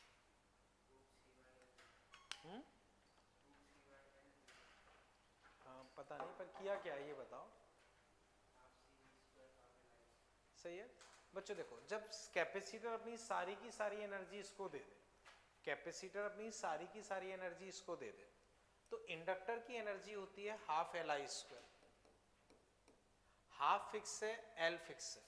अगर हम करंट मैक्सिमम चाहते हैं तो एनर्जी मैक्सिमम होनी चाहिए, और एनर्जी मैक्सिमम कब हो पाएगी, जब कैपेसिटर फुल्ली डिस्चार्ज हो जाए, तो वो अपनी सारी एनर्जी किसको दे देगा, इंडक्टर को। तो इंडक्टर और कैपेसिटर की एनर्जी सेम, तो ½ C V0² ½ Li², half half cut गए, तो I बच्चों आ जाएगा V0√C/L, ठीक है। अब इसी में बच्चों मान लो वेरिएशन करके ये कर सकते हैं, इक्वली एनर्जी स्टोर हो तब करंट बताओ, तो इसकी आधी एनर्जी इसके पास होनी चाहिए, या टोटल का 1/3 एनर्जी इसके पास हो तब बताओ, तो इसका 1/3 करके सॉल्व कर लो। समझ गए बच्चों। तो इस तरह के बच्चों क्वेश्चंस रहते हैं, यहां तक कोई दिक्कत। तो बच्चों जो अपना AC चैप्टर है, AC वो अपना खत्म होता है, उसमें आप कुछ भी नहीं है। नेक्स्ट टर्म पे बच्चों हम EM वेव से स्टार्ट करेंगे, तो बच्चों टेस्ट आप दे देना अच्छे से, ठीक है। उसके अलावा बच्चों जैसे होमवर्क में मैं फिर कुछ और नहीं दे रहा हूँ, ठीक है ना। बस जो ट्रांसफॉर्मर है वो कर लेना, बाकी करना चाहो तो जो मॉड्यूल है AC का वो आप पूरा कर सकते हो, क्योंकि अब वो पूरा ख़त्म हो गया। पर ठीक है हम डिस्कस नहीं करेंगे, डिस्कस में केवल जो मैंने एक ट्रांसफॉर्मर वाली सीट दी है वो अकेला कर लेंगे, ठीक है। तो ठीक है बच्चों, बाकी करना चाहो तो वो आप पूरा कर सकते हो, ठीक। ओके, थैंक यू बच्चों।